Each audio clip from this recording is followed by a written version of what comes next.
Commercial സിനിമയിലേക്ക് ചെന്നുപെട്ട് കഴിഞ്ഞപ്പോഴത്തേക്ക് ഒരു പ്രത്യേക ലോകമല്ലേ അത്? മുരളി എങ്ങനെയായിരുന്നു അതിനകത്ത് ചെന്ന് പെട്ട് കഴിഞ്ഞിട്ടുള്ളൊരവസ്ഥ? കമേഴ്ഷ്യൽ സിനിമ ലോകം എന്ന് പറയുന്നത് താരതമ്യേന മറ്റ് സിനിമാ ലോകങ്ങളെക്കാൾ ഭേദമാണ്. അത് ശരി. കാരണം അവിടെ മറ്റ് സിനിമാ ലോകം ഉദ്ദേശിച്ചത് ഇപ്പം ചിലപ്പോൾ ചില ആർട്ട് പടം ചിലത് ചിലതെന്ന് പറയാൻ പ്രത്യേകം അടിവരയിട്ടാ പറയുന്നത്. ചിലത് ഇതെന്താ എടുക്കാൻ പോകുന്നതെന്നോ എന്താ എടുത്തുകൊണ്ടിരിക്കുന്നതെന്നോ അഭിനയം എന്ന് പറയാൻ എന്താണെന്നോ ക്യാമറ എന്ന് പറഞ്ഞ യാതൊരു പിടിയില്ലാത്ത ചില ബുദ്ധിജീവി പ്രകടനം ഉണ്ടായിട്ടുണ്ട്. ചിലതിലൊക്കെ കഷ്ടകാലത്ത് നിന്ന് വീണിട്ടുണ്ട്. അവിടെ എങ്ങനെ പ്രാപിക്കൊണ്ടായിരിക്കും എങ്ങനെയും പണ്ടാരം തീർത്തിട്ട് ഓടാൻ തോന്നും. പക്ഷേ ഞാൻ പ്രധാനമായി വ്യാപരിക്കുന്ന പുതുധാര സിനിമയെക്കുറിച്ച് എനിക്ക് അഭിമാനമാണുള്ളത്. കാരണം എനിക്ക് എൻ്റെ ജീവിതവും എന്ന് മാത്രമല്ല, ഇപ്പോൾ ഒരു വലിയ സംവിധായകൻ തിയോ ആഞ്ചലോ പൗലോ എന്ന് പറയുന്ന ഗ്രീക്ക് ഡയറക്ടർ പറഞ്ഞിരിക്കുന്നത്, പുള്ളി ആദ്യത്തെ സിനിമകളൊക്കെ പുതുമുഖങ്ങളെ വെച്ചും ഒക്കെ ആയിരുന്നു. പക്ഷേ പുള്ളി അത് കഴിഞ്ഞിട്ട് ഈ സീസൺഡ് ആയിട്ടുള്ള ആക്ടേഴ്സിനെ വിളിച്ചു. പുതുധാര സിനിമയിൽ കമ്മ്യൂണിക്കേഷൻ വളരെ എളുപ്പമാണ്. ഗുഡ് റിസൾട്ടിന് പുള്ളി കിട്ടിയത്. എന്നെ സംബന്ധിച്ചിടത്തോളം ഞാൻ അഭിനയിക്കുന്ന ഓരോ പടവും എനിക്ക് അടുത്ത പടത്തിലേക്ക് കയറാനുള്ള ഒരു സപ്പോർട്ടും കൂടിയാണ്. ഇപ്പോൾ പഞ്ചാഗ്നി അഭിനയിക്കുമ്പം ലൈറ്റ് എന്താണ്, ക്യാമറ എന്താണ്, ഇത് എവിടെ വെച്ചിരിക്കും ഒന്നും അറിയില്ല. ഇപ്പോൾ യാതൊരു പ്രശ്നമില്ലത്. അപ്പോൾ അങ്ങനെ വരുമ്പോഴത്തേക്ക് വളരെ സ്വച്ഛതയായിട്ട് തഞ്ചത്തിൽ, അടൂർ സാർ എപ്പോഴും പറയുന്നൊരു വാക്ക് നമ്മൾ അഭിനയിപ്പിക്കുമ്പോൾ ഇത്രയും വേഗം വേണ്ട വളരെ തഞ്ചത്തിൽ ചെയ്താൽ മതി. ആ തഞ്ചം നമുക്ക് കിട്ടുന്നത് അതാണ് ഒരു അഭിനേതാവിൻ്റെ ഏറ്റവും വലിയ മുതൽക്കൂട്ട്, തഞ്ചം. കൂടെ അല്ല, ഈ തഞ്ചമൊക്കെ വരുന്നതിന് മുമ്പ് ഞാറ്റടിയുടെ കാലം. ഞാറ്റടി വളരെ ഇപ്പോൾ ആലോചിക്കുമ്പോൾ ഒരു വല്ലാത്ത അനുഭവമാണ് ഞാറ്റടി. അതായത് മിനിയാന്ന് ഗോപിച്ചേട്ടൻ ഭരത് ഗോപി പറഞ്ഞു, ഞാനും ഗോപിച്ചേട്ടൻ തമ്മിലുള്ളൊരു ഒരു പ്രത്യേക തരത്തിലുള്ളൊരു ബന്ധമുണ്ട്. അതേ എനിക്ക് നിമിത്തമാവും എൻ്റെ കരിയറിൽ എപ്പോഴും.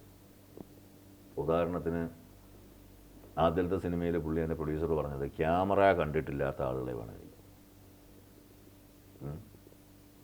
ഞാൻ കറക്റ്റ്, ഞാൻ ക്യാമറയും കണ്ടിട്ടില്ല, ഷൂട്ടിങ് കണ്ടിട്ടില്ല. ഷൂട്ടിംഗ് കണ്ടിട്ടില്ല. 79 ഞാൻ കണ്ടിട്ടില്ല. 79 മുമ്പ് തിരുവനന്തപുരത്ത് അങ്ങനെ ഷൂട്ടിംഗ് ഇല്ലല്ലോ. 79-ലാണിത്. ഞാൻ യൂണിവേഴ്സിറ്റി ഓഫീസിൽ നാട് നോക്കേണ്ട ഇങ്ങനെ നടക്കുന്ന സമയമാണ്. ഞങ്ങളുടെ നാട്ടിലൊക്കെ ഷൂട്ടിംഗ് വന്നിട്ടില്ല, കണ്ടിട്ടേ ഇല്ല. ഞാൻ ആദ്യമായിട്ട് കാണുന്നത് ഒരു ആരി 2C ആയിരിക്കും എന്ന് എനിക്ക് തോന്നുന്നു. ഞാറ്റയുടെ വിപിൻ മോഹനാണ് ക്യാമറമാൻ.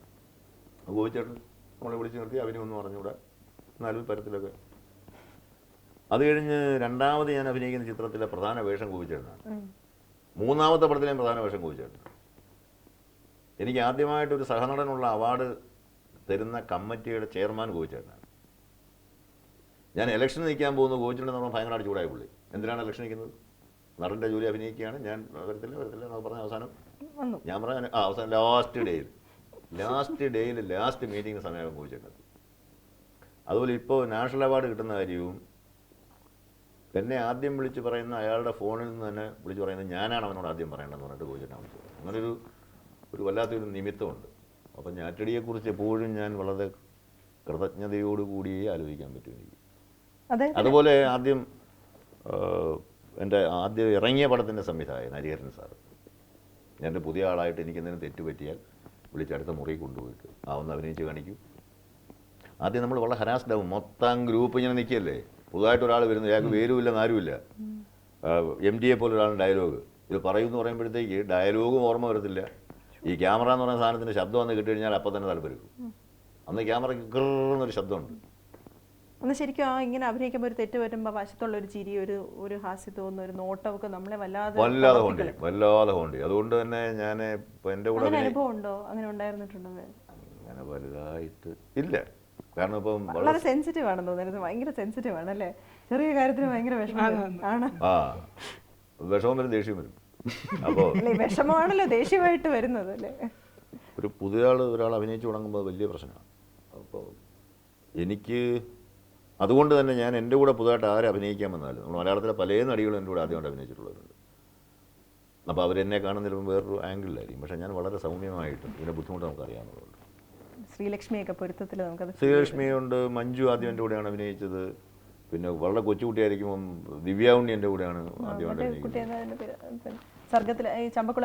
ആ കുട്ടിയുടെ മുമ്പ് ഹരിഹരൻ സാറിൻ്റെ പടത്തിൽ അഭിനയിച്ചിട്ടുണ്ട്. അപ്പോൾ ഒരു ചെറിയ വേഷത്തിൽ വന്നു പോകുന്ന ഒരാളായാലും ഞാൻ ഒരിക്കലും ഞാനൊരു സീനിയർ ആക്ടറാണ് എന്നുള്ള രീതിയിൽ അയാൾ പെരുമാറുകയില്ല.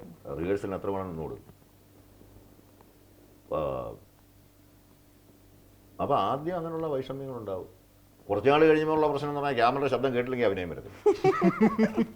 ഇത് അടുത്ത മുറി കൊണ്ടായിരുന്നു പറഞ്ഞു തരുന്നത് അല്ലേ, തിരുത്തി തരുന്നത്. ഹരിഹരൻ സാറ് ഫുൾ സെറ്റ് വെച്ച്, അപ്പോൾ ഷാജിയൻ കരുണാണ് ക്യാമറ, പിന്നെ അതിനകത്ത് ഒരുപാട് പേരുണ്ട്. അപ്പം ഒരെണ്ണം ചെയ്യുമ്പോൾ ഡയലോഗ് തെറ്റും നമുക്ക്, നമ്മുടെ ആക്ഷൻ ചിലപ്പം ശരിയാവും, അങ്ങോട്ട് സിങ്ക് ആവില്ല അങ്ങോട്ട്. അപ്പം വിളിച്ച് അടുത്ത മുറിയിലോട്ട് ഒന്നൊക്കെ ചെയ്യൂ, ഇതവിടെ ചെയ്താൽ മതി എന്ന് പറയുമായിരുന്നു. പിന്നെ അതുപോലെ തന്നെ മലയാളത്തിലെ ഏറ്റവും നല്ല സംവിധായകരുടെ പടത്തിലാണ് ഞാൻ കൂടുതൽ അഭിനയിച്ചിട്ടുള്ളത്. ഞാൻ അഭിനയിക്കാത്ത പല സംവിധായകരുടെ പടങ്ങളുണ്ട്. അത് നടനെ കൈകാര്യം ചെയ്യാനും മെരുക്കാനും അറിയാവുന്ന ഒരുപാട് ഡയറക്ടേഴ്സിൻ്റെ പടങ്ങൾ, നല്ല ഡയറക്ടേഴ്സിൻ്റെ പടങ്ങളാണ് കൂടുതൽ അഭിനയിച്ചിട്ടുള്ളത്. ഈ കൂടെ നിന്ന് പിന്നെ ഒരുമിച്ചുള്ള ഷോട്ട്സ് വരുമ്പോൾ ആരെയാണ് വാസ്തവത്തിൽ ഇദ്ദേഹമാണ് കുറച്ച് സൂക്ഷിക്കണം അങ്ങനെ വിചാരിക്കുന്ന നടന്മാർ ഇപ്പോൾ കൂടെ ഉള്ളത്?